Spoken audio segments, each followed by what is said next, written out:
우리에게 주어진 삶의 가치를 현장에서 발견할 수 있도록, 그리고 그 복을 누리며 살 수 있도록 역사하시는 하나님을 알도록 하나님 이 시간 역사하여 주옵소서.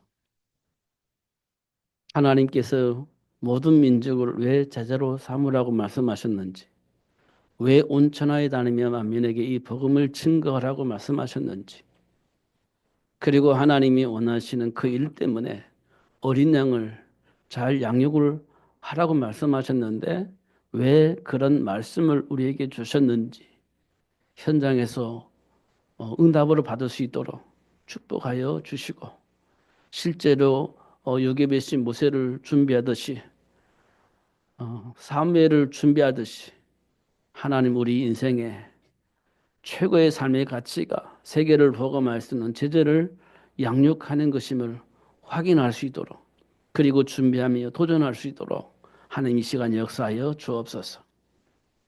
하나님 이 땅이 왜 이렇게 혼란스러운지, 왜 이렇게 이념으로 싸우고 있는지 하나님 알게 하여 주시고, 문제를 해결할 수 있는 답을 오늘 찾을 수 있도록 축복하여 주옵소서. 예수님 이름으로 기도하옵나이다. 아멘. 우리가 살고 있는 현장에는 두 종류의 삶이 있습니다. 하나는 거짓된 삶이고, 하나는 진리 가운데 사는 삶입니다. 근데 우리는요, 체질이 어떤 체질이냐? 거짓된 삶을 참으로 생각하고 사는 체질을 가지고 있습니다. 그걸 보고 우리는 세상 풍조라고 얘기를 합니다.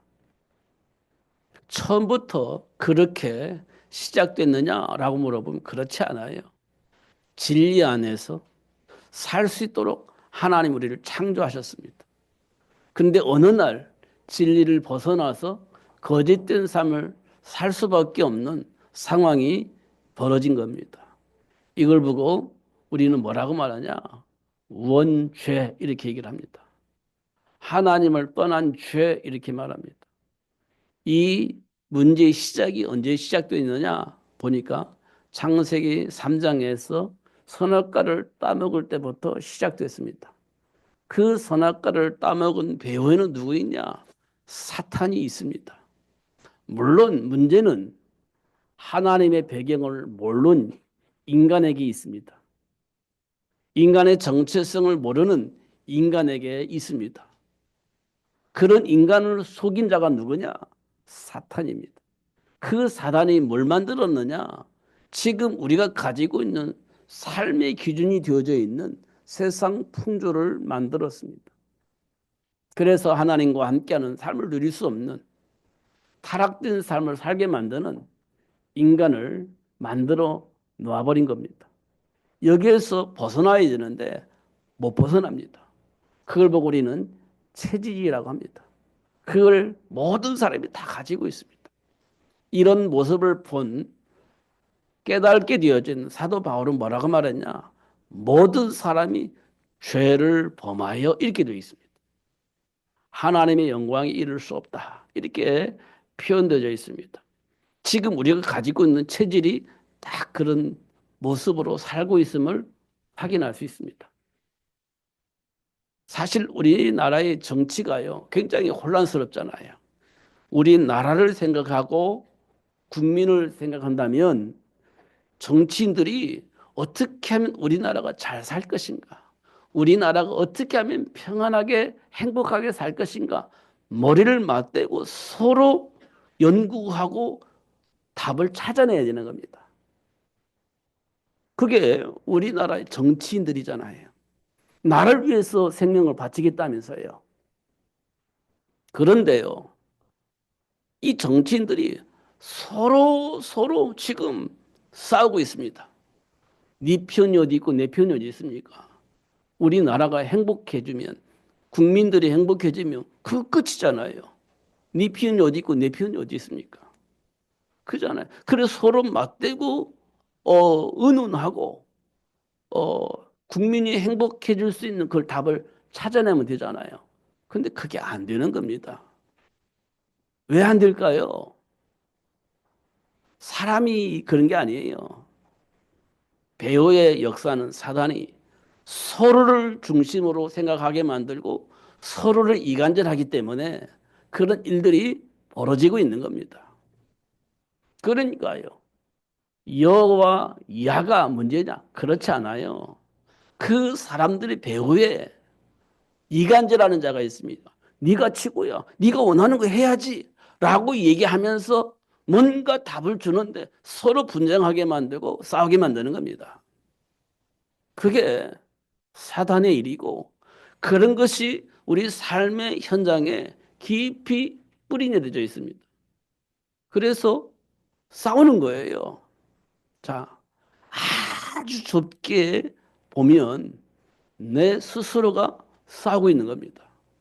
내 안에서 두 개가 싸우는 거예요. 그게 갈등이지 않습니까? 내 안에서도 하나님이 주신 말씀과 사단의 유혹이 같이 분쟁을 하고 있는 겁니다. 내 안에서도. 그때 우리는 어떤 선택을 해야 되는데 어떤 선택을 하느냐 우리가 있습니다. 때때로는 진리 편에 서서 선택을 하기도 하고 때때로는 비진리 편에 서서 선택을 하기도 합니다. 내 안에서. 그러면서 막 내 스스로 갈등하고 내 스스로가 분쟁을 하는 겁니다. 자, 조금 더 넓히면 누가 있겠습니까? 부부가 있습니다. 남편이 있고 아내가 있습니다. 둘이 보고만 해서 대화가 되면 참 좋겠는데 이게 잘 안 돼요. 왜 그럴 것 같습니까? 음, 남편은 남편대로, 아내는 아내대로 뭔 기준이 있는 겁니다. 그래서 딱 맞추쳐 보니까 딱 맞아. 그러면 행복하겠죠. 그런데 안 맞아. 그럼 갈등이 생기겠죠. 그럼 누가 그런 일들을 벌이키냐 보면 사단의 이간질로 인하여서 이미 뿌리내려져 있는 그 기준으로 말하면 부딪히는 겁니다. 그게 부부 문제입니다. 여기에서 누가 벗어날 수 있냐? 못 벗어납니다. 60년, 70년 살아봐도 안 바뀝니다. 어. 그래서 한동안에는요, 이혼이 유행처럼 번졌을 때 70 먹은 할머니, 할아버지가 이혼하잖아요. 70살 먹었는데 왜 이혼합니까? 이제 얼마나 살겠다고? 그러면 진짜 행복해지겠습니까? 그렇지 않습니다. 이게 못 벗어나는 겁니다. 그럼 이거 어떻게 해결합니까? 해결 안 되는 문제예요, 이거는요. 예수를 만나기 전까지는. 진짜로. 그러니까 하나님이 약속하신 말씀 속에서 나를 확인하기 전까지는 해결 안 되는 겁니다. 왜냐하면 이미 내 안에는 상처가 있고 자존심이 있는 겁니다. 그걸로 인해서 우리는 아무것도 할 수가 없어요. 예수를 만나기 전까지는. 예수를 만나야 되는 겁니다. 그래야 내 안에 있는 것들이 치유되고 회복이 되어지면서 서로가 소통이 되어지는 겁니다. 이게 굉장히 중요해요. 근데 말은 맞는 것 같아요. 맞잖아요. 상처가 있으니까. 상처가 건드려지니까 반응이 나타날 수밖에 없고 그러잖아요. 그걸 또 우리는요. 얘기를 하게 되어집니다. 그러니까 이해가 돼. 이해가 되어집니다. 근데 그 이해되어지는 것하고 해결되어지는 것하고는 좀 달라요. 어. 저도요. 쭉 제 인생을 뒤돌아보면 저는 누구한테 영향을 받아서 이끌을 받은 적은 별로 없는 것 같아요. 혼자 생각하고 혼자 판단하고 그렇게 살다 보니까 사람들하고 대화가 잘 안 돼요. 제가 돌이켜 보니까 그래요. 그냥 제가 생각하고 제가 판단하고 제가 결정을 하고 지금까지 살아왔습니다. 그러니까요. 이게 안 되는 겁니다. 그리고 조금 건드려지면 저도 상처가 있고 자존심이 있으니까 건드려지면 또 나오게 되어 있는 겁니다. 어, 그게 본능적으로 나와요. 이거 어떻게 벗어날 수 있을까요? 못 벗어납니다. 그걸 보고 우리는 체질이라고 합니다. 그래서 사람들이 말한 대로 운명과 팔차 안에서 그냥 그렇게 살아가는 거예요. 누구도 못 벗어나는 겁니다, 그거. 어릴 때부터 아이 그렇게 성장해 왔기 때문에. 그래, 이게 해결 안 돼요. 예수를 만나기 전까지는. 안 되는 겁니다. 그래서 하나님은 드러내서 예수를 통해서 치유되어지고 회복되어져서 증인이 될 수 있도록 하나님이 역사하고 계시는 겁니다. 그 일 때문에 하나님이 저와 여러분 부르신 거예요. 그 일 때문에. 그러고 보니까 지금 우리가 어떻게 시작되어 있느냐 보니까요. 하나님이 인간을 창조하실 때 하나님의 배경을 누리며 살 수 있도록 하나님 우리를 창조하셨습니다. 하나님의 배경을 누릴 수 있도록. 그 상처가 내 인생을 지배하도록 하나님 우리를 창조하지 않았어요. 자존심을 가지고 나를 지키도록 하기 위해서 하나님 나를 창조하시지 않았고 하나님의 배경을 누리며 살 수 있도록 하나님 우리를 창조하셨다. 이렇게 말씀을 하고 있습니다.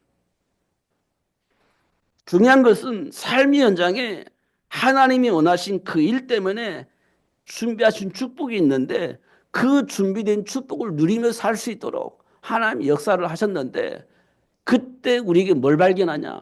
삶의 가치를 발견하게 되어집니다. 그때 비로소 삶의 가치를 발견하게 되어져요. 삶의 가치를 발견하면 힘들고 어려워도 그 가치를 향해서 가게 되어져 있습니다. 진짜 삶의 가치를 알게 되어지면요. 그냥 운명과 팔짝 같은 삶이 아니라 그 가치를 향해서 살게 되어지는 겁니다. 그럼 어떤 일이 벌어지냐? 저주와 재앙 같은 삶의 체질이 정복되어지고 다스려지면서 하나님 나라를 회복하는 그 복을 누리며 살 수 있게 되어지는 복을 받게 되어집니다. 이게 하나님께서 우리에게 주신 축복이에요. 근데 이걸 모르기 때문에 그 사실을 알리기 위해서 하나님이 역사를 하십니다. 그래서 이 땅이 저주와 재앙의 현장으로 바뀌고 그 현장 속에 우리가 있을 때 이 저주와 재앙 현장이 왜 왔냐? 근원이 뭐냐? 배경이 뭐냐? 그거를 알려주시고 그 배경의 역사는 사단의 모든 일을 정복과 다스릴 수 있는 권세가 있음을 알게 하시고 그 복을 누릴 수 있도록 역사하시는 하나님 역사를 보는 겁니다. 이게요. 그냥 성경에 기록되어 있는 건데 중요한 것은 우리 삶 속에서 그대로 드러난다는 거예요. 삶 속에 그대로 드러납니다. 확인되어지는 거예요. 그래서 어떻게 하겠다는 거예요. 거기서 이제 벗어나지 못하면, 거기서 답을 얻지 못하면 이제 운명과 팔자처럼 사는 거고, 그 속에 준비된 답을 얻게 되어지면 그걸 정복하고 다스리면서 하나님 나라를 회복하는 삶을 살게 되어지는 겁니다. 그래서 예수님께서 뭐라고 말씀하시냐. 오직 성령이 너에게 임하시면 권능을 받고 예루살렘과 온 유대와 사마리아와 땅끝까지 이르러 이 복음을 증거하는 증인으로 살게 되어진다고 말씀을 하고 있는 겁니다. 그러니까요. 누구 때문에 이런 건 우리에게 없어요. 이제는. 누구 때문에 이 오지가 있어요. 그것 때문에 예수님이 오셨는데. 상처 때문에 그게 필요 없어요. 그것 때문에 예수님이 오셨는데. 배경 때문에 그거 필요 없어요. 예수님 그것 때문에 오셨으니까. 우리 가문 때문에 그거 필요 없어요. 그것 때문에 예수님 오셨으니까. 그잖아요. 이제 거기에서 우리가 진짜 해방받아야 되는 겁니다. 그러면요. 하나님이 약속하신 그 복을 누릴 수 있게 되죠. 이거 우리가 꼭 확인을 해야 돼요. 성경에는 두 가지 약속이 있습니다. 첫 번째는 여자의 후손을 보내주시겠다는 약속이고 두 번째는 예수님이 다시 오시겠다는 약속이에요. 그럼 여자의 후손을 보내주시겠다 약속하신 그 내용을 기록한 것이 구약이고 예수님이 재림을 하시겠다고 약속하신 그 약속이 신약입니다. 그러니까 구약은 어떤 중심으로 기록되어 있느냐? 여자의 후손이 올 수 있도록 역사하시는 하나님의 역사가 기록되어져 있습니다. 그게 구약입니다. 반대로 그 여자의 후손이 올 수 없도록 방해하는 사단의 역사가 기록되어 있는 것이 구약이에요. 쉽죠? 하나님은 여자의 후손을 보내주시기 약속하신 그 약속이 성취되도록 역사하고 계시고 그걸 방해하려고 방해하는 사단의 역사가 기록되어 있는 것이 구약이에요. 그 중심으로 성경을 보면 답이 나와요. 어. 그러면 그 중심에 누가 하나님 누구를 통해서 인간을 통해서 예수님이 오시는 거예요. 그러면 사단은 누구를 방해하게 공격하겠습니까? 인간을 공격하겠지. 예수님이 올 수 없도록 인간을 공격하는 겁니다. 그 인간들이 어떤 선택을 하느냐 이거를 기록해 놓은 것이 구약이에요. 그러면 신약은요. 그 예수님이 실제적으로 오셔서 이 땅의 모든 사람들에게 이 복음을 증거할 수 있도록 하나님이 역사하신 겁니다. 그게 신약입니다. 반대로 이 복음이 증거되지도 못하도록 방해하는 자가 누구냐? 그게 사탄이에요. 그 내용을 기록한 것이 신약입니다. 그럼 결국 어떤 결과가 오냐? 이 복음이 모든 민족에 다 증거되어진 다음에 예수님이 오실 수밖에 없는 스케줄을 가지고 지금 우리가 살고 있는 겁니다. 그럼 우리는요, 그 예수, 방해하는 사단, 이거를 모든 사람들에게 폭로해서 알려주는 겁니다. 이 복음이 모든 민족이 다 증거되어지면 예수님 오실 겁니다. 이게 성경의 내용입니다. 어렵지 않죠? 그러면 구약도 들었고 신약도 들은 겁니다. 성경 66권을 지금 우리가 다 들은 거예요. 요약하면 그래요.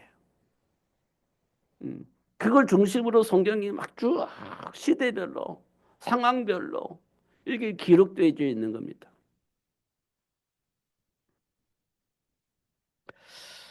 그러면 우리가 궁금한 게 있습니다. 여자의 후손을 왜 보내주셨냐? 왜 약속하셨냐? 처음에 하나님 인간을 창조하셨을 때 그 사단이 이 세상을 어떻게 만드느냐? 혼돈하고 공허하게 만들었습니다. 흑암이 깊음이 있는 이 현장 속에 하나님께서 하나님 나라로 회복할 수 있도록 인간을 창조하셨어요. 그러면 하나님께서 인간의 그 사실을 알려야 되잖아요. 그건 공부를 가르칠 수가 없어요. 공부를 가르친다고 해서 그게 되는 게 아니에요. 어떻게 해야 돼요? 현실 속에서 부딪히는 겁니다. 현실 속에서 확인시켜 주는 겁니다. 그래서 어떻게 해요? 현실 속에 나를 저주 가운데 빠뜨리고 우리 생각과 삶을 왜곡시키는 그 사단 때문에 저주받거든요. 그 사단의 일을 드러내서 그 사단의 머리를 상하게 할 여자의 후손을 통해서 승리할 수 있고 하나님 약속하신 복을 받아 누릴 수 있다라는 사실을 알리기 위해서 하나님 역사를 하신 겁니다. 알리기 위한 거예요. 믿음이 있고 없고가 아니라 그 사실을 알리고 그 복을 누릴 수 있도록 하나님 역사를 하는 겁니다. 모르면 우리가 뭐 합니까? 우상숭배하는 거예요. 모르면 뭐 합니까? 사주 보는 거예요. 불안하니까 뭐 합니까? 막 뭔가 열심히 하는 겁니다. 뭐 열심히 뭐 빌고 막 하는 겁니다. 그러면 뭔가 나아질 것 같잖아요. 열심히 뭔가 하면. 안 돼요. 그래서 운명과 발자라고 얘기를 하는 겁니다. 그 배우 누가 있냐? 하나님을 모르게 만드는 왜곡된 생각을 가지고 왜곡된 판단을 만드는 사단의 역사가 있는 겁니다. 그걸 드러내 알게 하시는 겁니다. 그러면 우리는 예수 안에서 진짜 아무 상관없이 해방이 이어지고 그 복을 누릴 수 있는 축복의 문이 열려지는 겁니다. 갈등할 필요가 없는 거지. 이런 것들을 우리가 확인할 수가 있습니다. 결국 하나님을 떠난 사람들에게 드러나는 삶의 모습이 있습니다. 드러나요. 하나님 떠난 이후에. 첫 번째 드러나는 건 두려움이에요. 그 두려움 때문에 어떤 짓을 합니까? 사람을 죽여요. 그게 가인과 그의 후손들에게서 드러나는 겁니다. 하나님을 떠나니까 첫 번째 두려움이 와요. 그 두려움을 해결하기 위해서 사람을 죽이는 거예요. 가인과 그의 후손들을 보면 그게 드러나는 겁니다. 지금도 이 땅에 수많은 살인 사건들이 일어나잖아요. 왜 그럴까? 두려워서 그런 겁니다. 그걸 해결하기 위해서 그렇게 행하는 것들을 확인할 수 있습니다. 그리고요, 하나님을 떠나면 어떤 일이 벌어지냐? 노아의 후손들을 보니까 우상을, 신전을 만들어 놓고 우상 숭배를 하는 겁니다. 신전을 만들어 놓고 우상 숭배를 하는 거예요. 하나님을 떠나니까. 왜요? 두려우니까. 두려운 나머지 뭐 하냐? 신전을 만들어 놓고 거기에다가 계속 절을 하면서 살려달라고 애원하는 겁니다. 그게 우상 숭배입니다. 하나님을 떠난 사람들에게 드러나는 모습이에요. 그 다음에는요, 성적 타락이 생깁니다. 성적 타락이 생겨요. 이 땅에 수많은 사건이 뭐냐? 성적 타락입니다. 이거는 지혜 고하 상관없어요. 지식 유무 상관없습니다. 본능적으로 드러나는 문제입니다. 그게 뭐냐? 성적 타락입니다. 성경에도 있어요. 수많은 일이 벌어집니다. 하나님을 떠난 인간들의 모습 속에 드러나는 모습들입니다. 이걸 누가 만들었냐? 사탄이 만드는 겁니다. 그걸 보고 세상 풍조 이렇게 얘기를 하는 겁니다. 그러면서 서로 정죄하고 서로 싸게 싸우고 서로 분쟁하게 만들고 그렇게 만들어서 어떻게 해요? 하나님과의 배경을 완전히 단절시켜 버리기도 하고 그렇습니다. 이런 것도 우리가 확인할 수 있습니다. 그런데 그런 사람들 가운데 하나님이 당신이 원하는 그 일 때문에 부름을 받은 사람도 있습니다. 부름을 받아요. 그래서 하나님은 아브라함을 불러서 복의 근원으로, 베드를 불러서 사람 낚는 업으로, 바울을 불러서 이방인과 임금들에게 또 이스라엘 백성들에게 복음을 전하는 전도자로 그렇게 부르심을 불러서 사용하시는 것들을 확인할 수 있습니다. 아브라함은요, 어떤 사람이었습니까?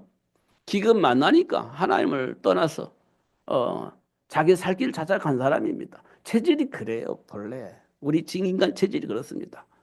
베드로는요, 위기가 오니까 예수님을 저주하면서 모른다고 도망가 버린 사람입니다. 원래 우리 인간이 그래요.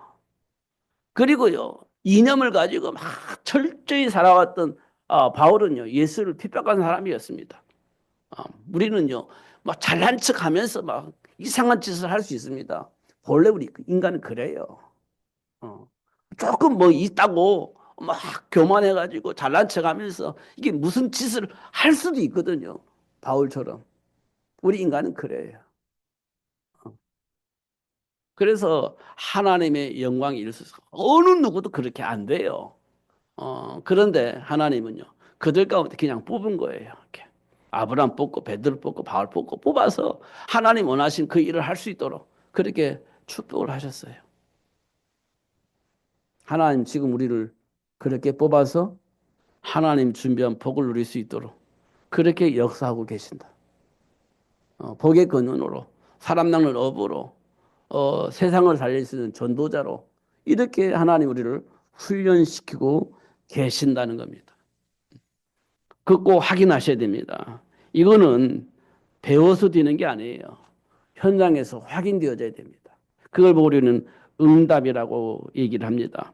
그 응답받은 사람들은 뭘 볼 수 있냐? 삶의 현장에 드러난 문제의 원인과 해결책을 볼 수 있게 되어집니다. 응답받은 사람은요, 삶의 현장에 문제 있잖아요. 그 원인이 뭐냐? 배경이 뭐냐? 이걸 알게 되어지고요. 그렇게 되니까 이제 그 문제를 해결할 수 있는 해결책을 알게 되어지는 겁니다. 그게 하나님의 은혜로 복을 받은 사람입니다. 결국 하나님의 은혜를 입은 노아가 그 어마어마한 삶의 현장을 지배했던 그 문화를 가지고 있었는데 어느 정도 그게 힘이 있었냐면 하나님의 백성마저도 하나님을 떠나고 그 문화 속으로 흡수될 만큼 영향력을 행사하고 있었던 겁니다. 그게 창세기 6장 네피림 문화예요. 하나님의 백성들마저도 흡수해는 그런 삶의 문화였습니다. 다시 말하면 세상을 지배했다는 얘기예요. 세상을. 그러니까 어떻게 해요? 하나님께서 이걸 어떻게 할 수가 손댈 수가 없습니다. 이세 모든 사람이 그 문화에 휩쓸려 버렸기 때문에 돌이킬 수가 없었던 겁니다. 그래서 어떻게 해요? 홍수를 심판해 버려야 되겠다. 심판해 버려야 되겠다. 그랬습니다. 그때 하나님께서 노아에게 은혜를 입혀서 지금 이 땅의 문제가 왜 오는지, 내가 왜 이 홍수 상권을 일으켰는지 알게 하셨고 그 문제를 해결할 수 있는 방주를 만들 수 있도록 말씀하셨는데 답이 된 것입니다. 그래서 노아는요, 그 네피림 문화에 영향받지 않고 미래를 위해서 방주 만든 거지. 그게 해결책이니까. 그거 해결책을 우리가 받아야 되는 겁니다. 그 해결책이 내 인속에 있어야 돼요. 그래야 흔들리지 않아요. 환경에 영향받지 않습니다. 사람에게 휘둘리지 않습니다. 왜냐? 이미 나에게는 해결책이 있어. 그러니까 흔들리지 않는 거지. 그잖아요. 요셉이 해결책이 있으니까 흔들리지 않아요. 절대 흔들리지 않습니다. 영향받지 않습니다. 답이 있었으니까. 그잖아요. 근데 우리는요, 답이 없으면 내 생각이 기준이 되어지다 보니까 막 왔다 갔다 하고 내 기준으로 판단하니까 하나님이 원하시는 거 몰라. 그냥 내 생각이 내 기준이 되어져 가지고 그 안에서 선택을 하는 겁니다. 일단 모든 사람이 그럴 겁니다. 하나님이 원하시는 일보다는 내 기준 가지고 판단하는 거예요. 이렇게 하면 좋을 것 같았다. 저렇게 하면 좋을 것 같았다. 그건 내 기준이잖아요. 하나님은 뭐라고 말씀하시는가? 질문하고 따라가야 되는데 내 기준으로 판단하고 그 안에서 결정을 해버리는 겁니다. 내가 하나님이 되어지는 거죠. 이렇게 되면 곤란한 겁니다. 그러니까 하나님의 은혜 속에서 들어가면 답이 나오는 거예요. 노예가 된 현장에서 모세를 준비한 유괴서 해보세요. 400년 동안 노예 생활하잖아요. 왜 노예가 되어졌는지. 하나님의 계획은 무엇인지 몰랐습니다. 근데 하나님께로부터 부름 받고 난 이후에 여기에서 답을 얻은 거예요. 왜 우리가 노예로 살면서 빠져나오지 못하는지, 어떻게 하면 이 노예의 삶 속에서 해결되어지는지 답을 얻게 되어진 겁니다. 요게벳이. 그러면서 준비된 게 모세입니다. 그렇게 되는 거예요. 그게 이스라엘 백성들이 그렇게 소망하던 그 문제를 해결할 수 있는 답이었습니다. 모세 준비하는 거예요. 그렇잖아요. 지금 우리가요, 뭘 준비해야 되냐? 세계를 복음할 수 있는 전도제자 만들어내는 겁니다. 그게 하나님께 주신 생육의 복입니다. 그게 생육의 복이에요. 준비된 부모를 통해서 준비된 렘넌트가 준비되고 그 렘넌트 통해서 세계가 복음화될 수 있도록 하나님이 역사하고 계시는 겁니다. 그게 렘넌트 운동입니다. 답이 없는 예배를 하고 있었던 그 시대에 하나님께서 한나에게 문제의 원인도 주고 답도 주셨어요. 왜 예배를 하는데 응답이 없냐?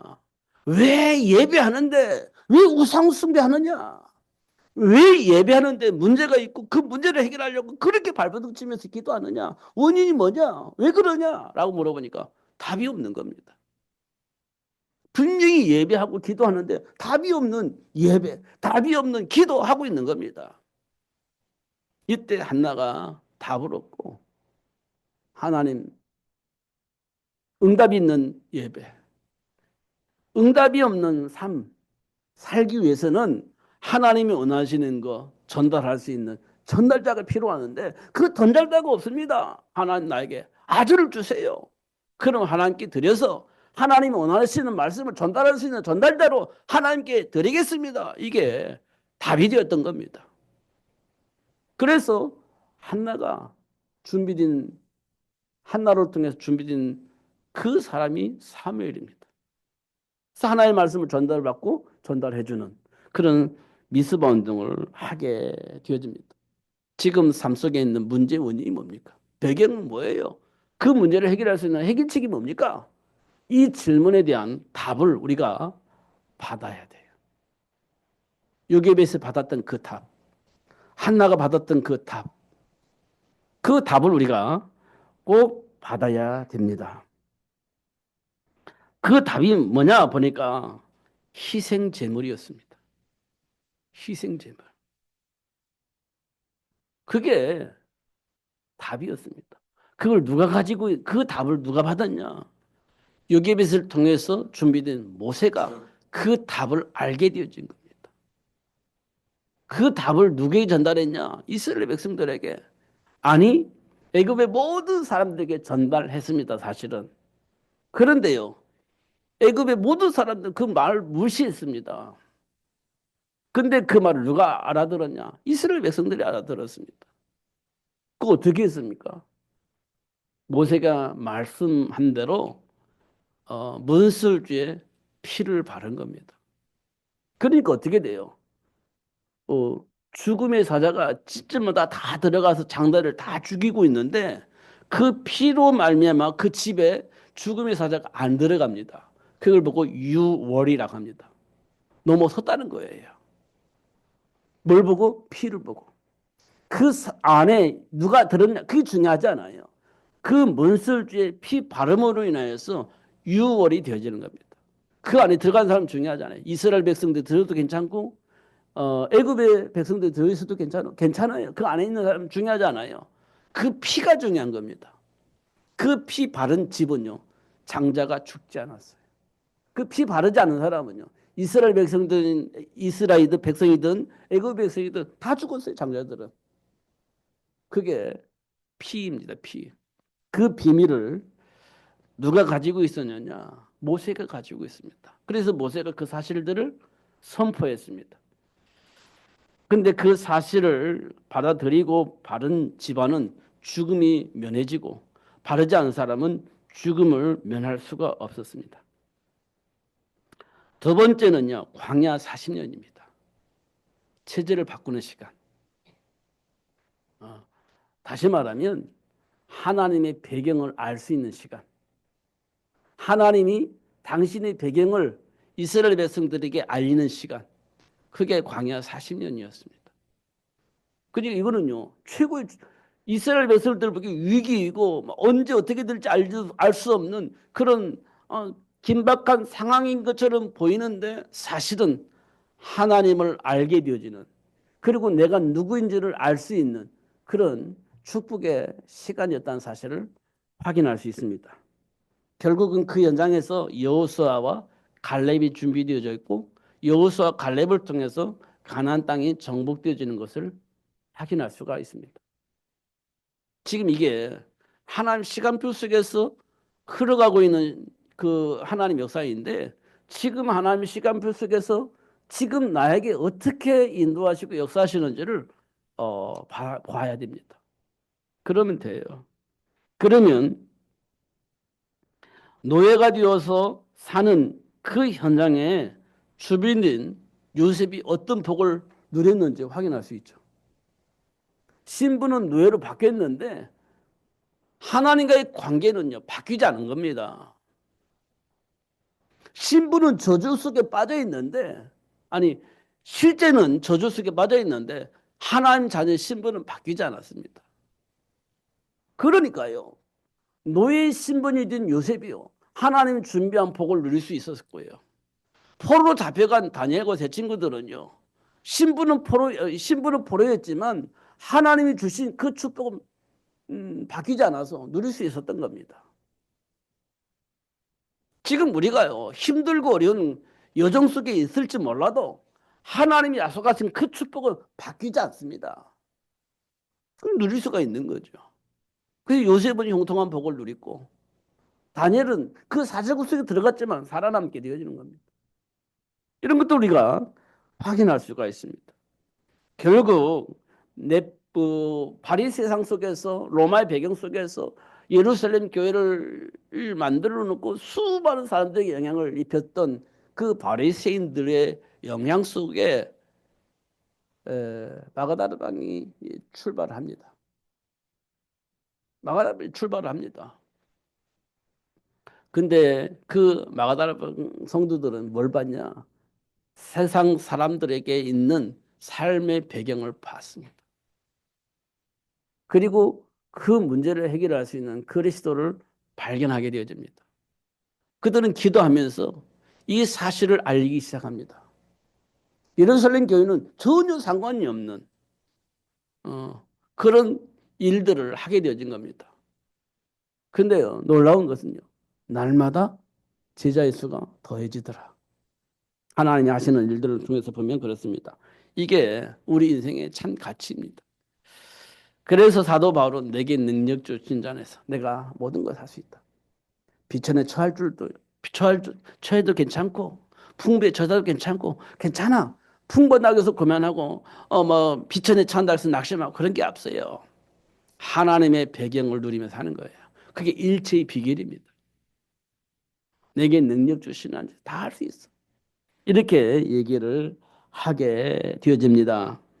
결국 하나님께서 원하는 자를 불러서 하시는 일 뭐냐? 세계복음화 때문에 가는 겁니다. 그러니까 하나님의 시간표니까. 하나님의 시간표니까. 가나안 땅을 정복하기 위해서 하나님의 시간표가 어떻게 흘러갔는지, 로마를 복음하기 위해서 하나님의 시간표가 어떻게 흘러가고 있는지, 지금은 세계복음화를 위해 하나님이 우리를 어떻게 이끌어 가고 계시는지 봐야 되는 겁니다.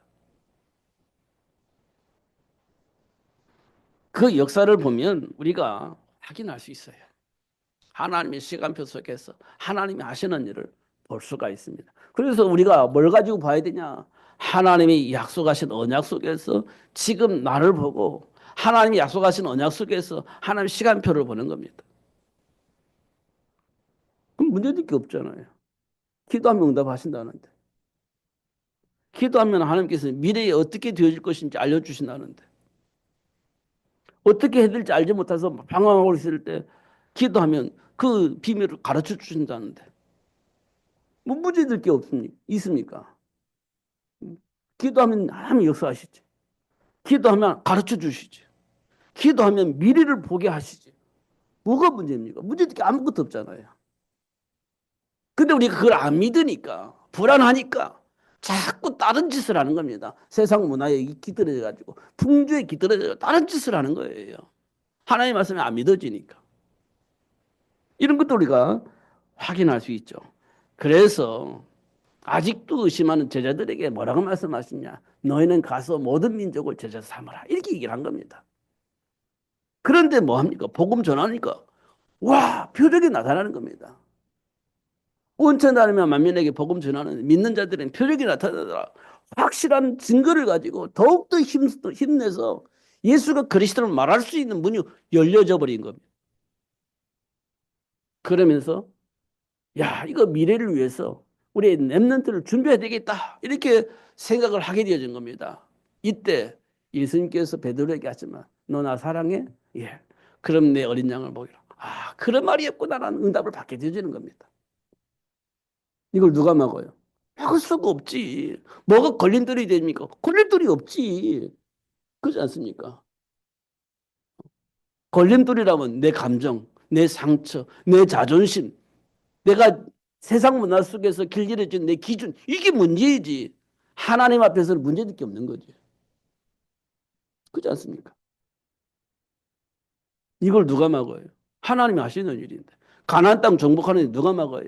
로마를 복음화할 수 있도록 역사하시는 누가 막아요? 막을 수가 없는 거예요. 그래서 되어지게 되어져 있는 겁니다. 세계 복음화는요. 되어지게 되는 겁니다. 하나님이 하시는 일이기 때문에. 막을 수가 없는 겁니다. 이거를 하나씩 하나씩 시작하는 겁니다. 나 제일부터 시작해서. 이게 정리되면 내 안에 있는 것은요. 나올 수밖에 없고 전달될 수밖에 없습니다. 그렇잖아요. 내가 답을 가지고 있는데 어떻게 가만히 있습니까? 문제 속에서 고통당하면서 방황하고 있는데 어디 가만히 있어요. 내가 답을 알고 있는데. 말해줄 수밖에 없지. 그게 초대교회 성도들의 모습입니다. 죽음이 기다리고 있는데 그 죽음이 문제가 되잖아요. 문제 속에서 고통당하고 있는데 그 답을 알고 있는 내가 말 안 할 수가 없지. 그 말하면 죽는데 그래도 말할 수밖에 없는 겁니다. 그게 초대교회 모습들입니다. 그래서 죽임을 많이 당했죠. 그래도 불구하고 또 말해줘야 되는 겁니다. 답을 가지고 있으니까. 그게 초대교회의 모습입니다. 그래서 날마다 제자의 수가 더해졌고 결국 그 사람들 때문에 로마를 복음으로 바꿨습니다. 그 어마어마한 핍박 속에서도 로마를 바꿔버린 겁니다. 하나님이 그렇게 역사를 하신 거예요. 그 누가 막아요? 막을 수가 없습니다. 음. 어, 옛날에는 기독교 영화가 참 많았습니다. 기독교 영화가 제가 70년대 70년대 후반 그때요. 기독교 영화가 전국에 막 쫙 깔려 있었습니다. 저 높은 곳을 향하여 이런 영화, 어, 쿠어바디스 이런 영화 기독교 영화가 전 세계를 강타했습니다. 70년대에 그랬습니다. 그때 또 이단들도 사이비 집단들도 많이 있었습니다. 어, 그래. 지금은요 기독교 영화가 나올 수가 없어요. 안 나와요. 세상 문화가 그렇습니다. 그러니까요. 왜? 망할 것이 있기 때문에 돈이 안 되기 때문에 만들질 않습니다. 사람들이 안 보니까. 근데 70년대에 수많은 사람들이 그거 봤습니다. 관중들이 몰려들었습니다. 그러니까 돈 되잖아요. 흥행이 되잖아요. 그게 만드는 겁니다. 지금은요. 만들면 망합니다. 안 만들어요. 어. 그만큼 우리는요. 지금 타락되어져 가고 있습니다. 타락되어 있어요. 어, 노아 시대 때처럼 그렇게 지금 우리는 하나님의 말씀 무시하고 하나님을 거부하고 나름대로 삶의 문화를 가지고 성공을 위해서 막 달려갈 길 가고 있습니다. 상승의 역적 기독교에 있는 레피른 문화 그대로가 지금 형성되어지고 있습니다. 이때 하나님께서 저와 를 불러서 이 복음을 증거할 수 있는 남겨져 있는 자로 그릇터기로 지금 하나님이 우리를 세워가고 계신다. 이렇게 보시면 돼요. 인간에게 주신 정체성, 축복의 삶, 다시 한번 여러분 삶 속에서 확인하시고 하나님의 배경을 통해서 준비된 복을 누리면서 정말 현장을 살리게 하시는 하나님의 역사를 체험하시고 증인으로 서시는 여러분 되어지기를 예수님의 이름으로 축복합니다. 기도하겠습니다. 살아계신 하나님 아버지 감사합니다. 오늘도 최고의 복을 알게 하시고 누릴 수 있도록 축복해 주시니 감사합니다. 다시 한번 사실을 확인할 수 있도록 역사하여 주옵소서. 거짓에 속지 않도록 그리스도 안에 숨겨져 있는 진리를 발견할 수 있도록 축복하여 주셔서 진리 안에서의 삶을 선택할 수 있도록 삶을 누릴 수 있도록 역사하여 주옵소서. 예수님 이름으로 기도하옵나이다. 아멘.